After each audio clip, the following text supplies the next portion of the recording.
Good point, good point. The bottom line is we are healthy. We have momentum. This is a great place. We love each other. We care for each other. And we want this to keep going. So we're going to do what we need to do to make that happen, right? Yes. Spread the word. Spread the word. So here with me, my name's Carolyn Cave. It still is. I'm sorry. I'm one of your co-presidents. And with me is the person who actually knows everything about the budget. Eric. Yes, Eric Murphy. Thank you. All right. So, Eric, do you want to talk through these two slides? Thought we'd give you a little overview of where we are this year. Fiscal year 26 is the year we're about to finish. So then we'll move on. Thank you, Brenda. Yeah, so in doing the forecast, it's just basically taking QuickBooks the way it is as of April 30th, and it's definitely some adjustments that need to be made and all that kind of thing, and trying to estimate expenses, either expenses that are like easily determined, like the next Comcast bill or something like that, and then estimating things that are more variable and maybe based on last year or past trends. And so on the income side, the thing that we're struggling with mainly is the fundraising. You know, we had budgeted for 2 fundraisers, one in the fall and one in the spring, and just based on circumstances and the way things were, we're only doing the one in the spring as a major fundraiser. We had some other fundraising come in through the monthly concerts and some other smaller things. So that's going to be down, and that I'm assuming like maybe from the auction we'll raise $7,500 or $8,000 based on past auctions.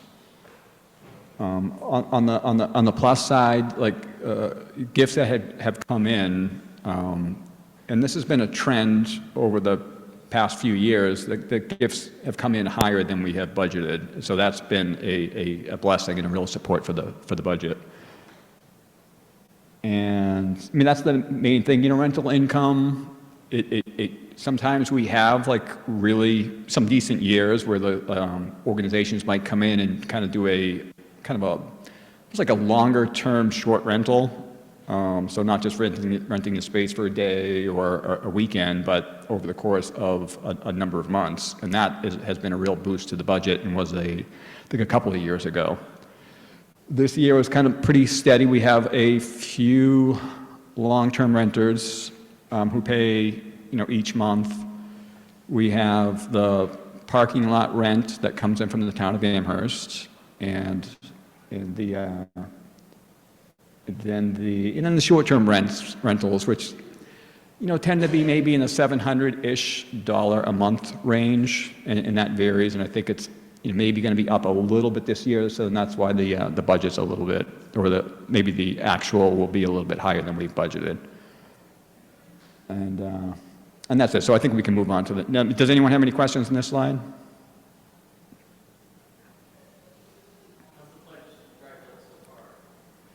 We're going to come to that. Yeah. This is FY26. Yeah. Yeah, and then this slide here too is like, I'm assuming that like all pledges will be collected.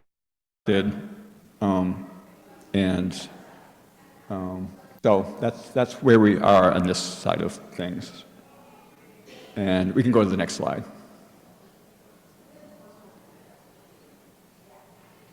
All right, and on this side, as is typical, some expenses go up and more than we anticipated, and some are down. And the main thing that is down for this year is staff compensation, primarily because we had a delay in hiring the DRE, and that, in the end, relative to the budget, saved a bunch of money. And And on the flip side, we had, health insurance increased. UUA had to raise premiums, I think it was like 19.5%. So that was a big increase there. And, and then based on the winter, we had a really large snow plowing bill relative to what we had budgeted. And that just flipped all over the place. Some years it's like maybe $1,000. This year it was over 3,000. So it took a hit. And then we had, some repairs above and beyond that we had budgeted for, which is typical. And does anyone have any questions on this slide? Okay. But overall, I think we'll be, in pretty good shape for fiscal year 26. I mean, pretty close to even, or maybe even a bit of a surplus, depending how things roll. You can go on to the next slide. And this is what we're budgeting for fiscal year 27 revenue. And, so the main things affecting revenue this year relative to what we had budgeted for fiscal year 26 is right now, and this is the pledge income as of April 21st, this is past April 21st.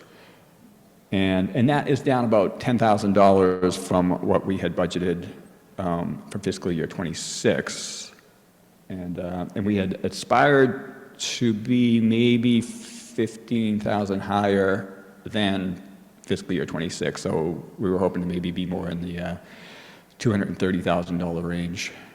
And then the other thing that we lowered, just based on what's been happening in the past, we aspirationally have budgeted like kind of a higher fundraising number, and it just hasn't been happening. So that has been lowered to about $10,000. So at least it'd be fundraising with an auction, maybe in the $8,000 range, and maybe some other smaller fundraising activities like the concerts that we do, and that's an attainable, reasonable number, and maybe we'll do better than that. But it puts undue pressure on people who might be doing the fundraising to how am I going to hit that number? So overall, I think that's down maybe $15,000 from what we had budgeted for fiscal year 26. We can go unless someone has any questions. We can go to the next slide, and we can come back to any of the slides if people have questions. All right. On the expense side of things, the main driver here for increased expenses is right now we are budgeting $5,000 for UUA dues, and we had budgeted actually zero in the fiscal year 26 budget. And the ask based on the way they calculate it, which is based on operational expenses, and I think a certain percentage applied to that in the size of the congregation, I think it would have been in the $13,000 range. We would like to be able to contribute something because it's important to a lot of members. It's important to us. They provide us a lot of support. So that is in there, but that's an item up for discussion. And then the other driving force is the transitional costs to an interim minister. And what's in that is a lot of in the way they kind of lay out the costs for the interim minister. You pay like moving expenses and professional expenses and interim minister training. And a lot of them are up to, so moving expenses up to $10,000. So what's in this number here for in the minister line of $119,043 is the up to amount. So we're assuming we might have to pay $10,000 in moving expenses. Maybe we'll pay $1,000, or maybe we'll pay $150 because they live in Hadley. you know? So it's hard to know. And then some of the other expenses, we don't exactly know where they come in, where they will come in. And then on the flip side, where things could actually be like, you know, higher, you know, for health insurance is just kind of being flatlined where it is now. Premiums can change significantly based on the age of the minister, so it could go, you know, up or down, obviously. And then if they need to insure, like, do they have a partner? Do they have dependents? And, you know, currently we pay 80% of the health insurance of the minister, and then 50% for if they have a partner or if they have either children or, you know, or for a family plan if they have both a partner and children. And the cost differential can be substantial. So if the person's like mid-40s as opposed to like being 60 years old, you're adding, you know, hundreds of dollars to the premium. Yeah, so I think, you know, so that's it on the expense side. A lot of the other expenses are pretty much in line. Fortunately, the liability insurance, which had a huge increase in fiscal year 26 to Church Mutual, was actually basically flat. So that was a blessing. And I think that is it. Does anyone have any questions? Yes. Oh.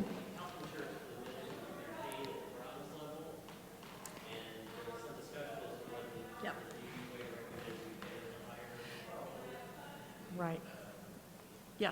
So the question was, the current budgeting is for health insurance at the bronze level. The UUA template agreement for ministers puts that at the gold level. Our agreement team that crafted the agreement that we submitted for our interim minister looked at that and said that is not sustainable for us, at least depending on the age and other factors that Eric was just talking about. So we did submit it at the bronze level. Now, we also said when we submitted our profile that, you know, here's our overall compensation package. It includes health insurance at the bronze level. It includes up to $10,000 of moving expense. It includes this kind of professional expense that is unique to interim ministry, on and on and on.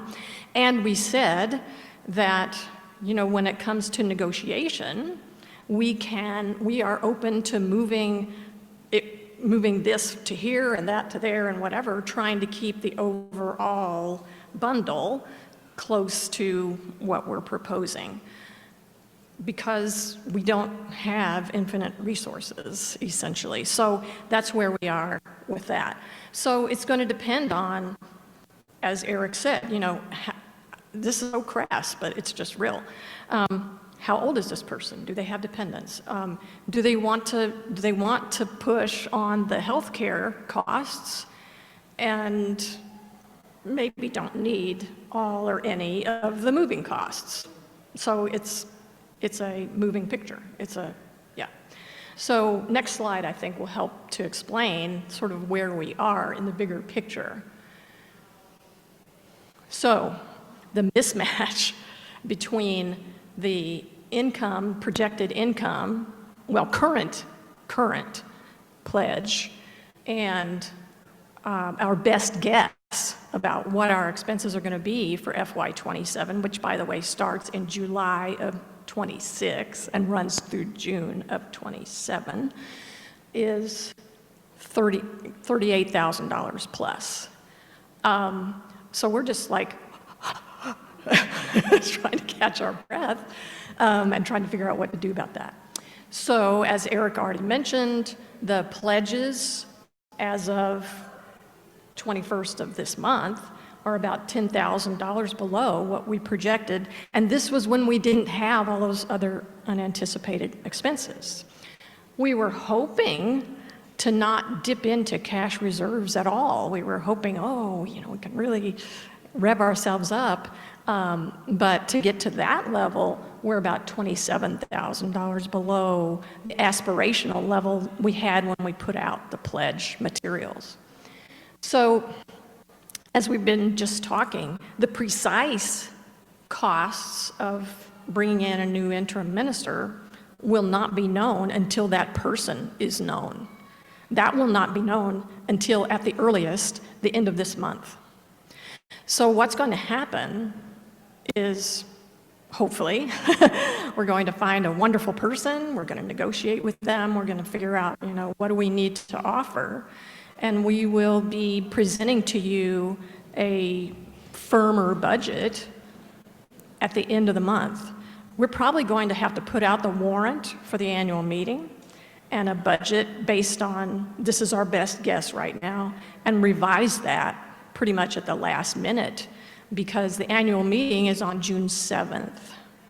So watch for a last-minute revision of the budget. That's the best we can What do. is happening with the, there's some angel out there that has offered to match 20, okay? Okay. All right, so this is the sort of alarming news right here, right? You're kind of going, I am. But next slide, please. So, the good news.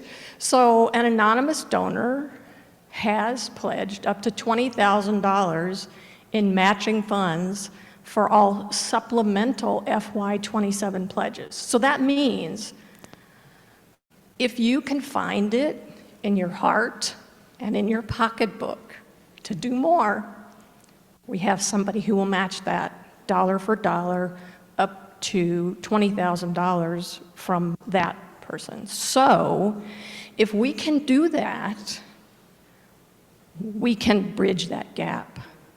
Okay, so if we can bring in an additional $20,000, we have a donor that will match that dollar for dollar.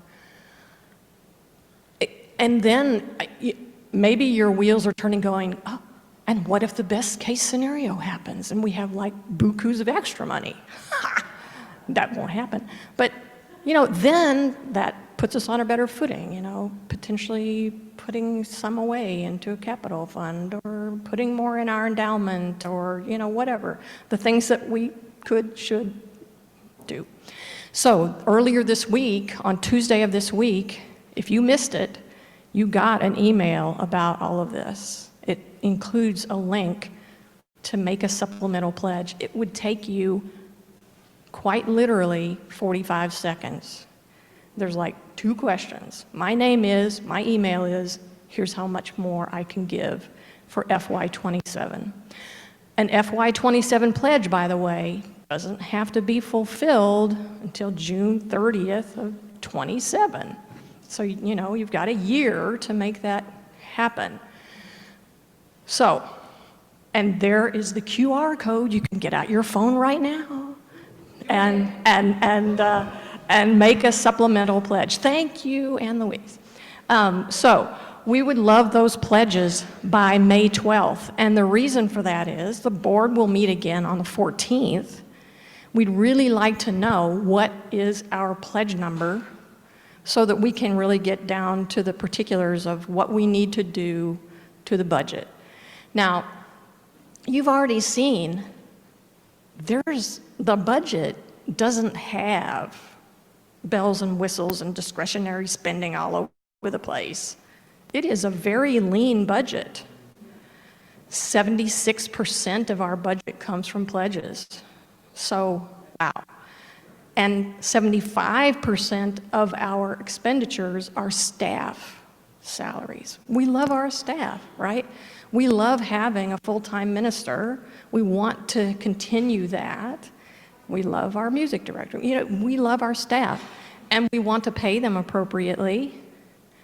So there's really not very many places that the board can cut the budget. But anyway, on the 14th, the board will be meeting again to look at the budget and get a better sense of, well, what room do we have to negotiate with whoever we try to bring in as an interim, et cetera, et cetera. So No one should feel pressured to make a pledge they can't make. That's not who we are. But if you can, please do it by May 12th. So I don't want to belabor this point because it is extremely important to think strategically about our budget. I don't know that this is the exact right moment for that, but I'm encouraging the next board to make it a priority for next year, to do some real deep strategic thinking, not just as a board, but the entire congregation. How do we solve this long-term problem? And Frank is completely right. We need to raise revenue or lower expenses. I mean, it's just that simple. So raising revenue can mean higher levels of pledging. I don't know what is feasible in that realm. We all only know in here what works for us. More members. Some of us have been here a long time. And yes, we do have wonderful new faces in the sanctuary every week. And that's fabulous. But people also pass away. They move. They leave for reasons unknown. Our membership has been quite steady state for a very long time. So I would love for us to have more members, but I don't think that's in the short term realistic. It would be nice to think about growing our endowment, but you know, that's a heavy lift too. Our endowment is about half the size of what would be recommended given our annual possibility. And I realize every time I'm opening my mouth, I'm sounding like Debbie Downer, but you know, the question has come up year upon year. We've thought about it many times. We used to have, a long time ago, we had a long-term renter, which was fabulous. We have beautiful facilities. Information about them is on our website. We are a member of the chamber for that reason, or partly for that reason, you know, so that people know about our facilities and so on. We could probably be more aggressive about rentals, and is anybody ready to sign up to be on the rental aggression committee? Yeah, I mean, and I don't mean that flippantly, but you know, it's hard to make these things happen because these ideas have been floating around for a long time. So I put this slide in just for that reason, to, you know, start the wheels turning. I think the wheels need to turn in all of our heads, not just the board, but all of us need to be thinking about strategically, how do we move past this kind of what's becoming a little bit of a perennial problem, and situate ourselves so that we have a healthy, balanced budget that doesn't draw too much on cash reserves. So you might be thinking, well, wow, $95,000 of cash reserves. Well, yeah, let's spend it, right? No. The recommendation is, you know, you should have 3 to 6 months of cash reserves available, you know, 3 to 6 months of your operating expenses. Well, you know, we're kind of just there, a little bit there. So so we need to do some longer term thinking. But, you know, the short term, there is a short term solution. I believe it's within our grasp. And so let's reach out and grab it. So please, if you can, put in a supplemental pledge request.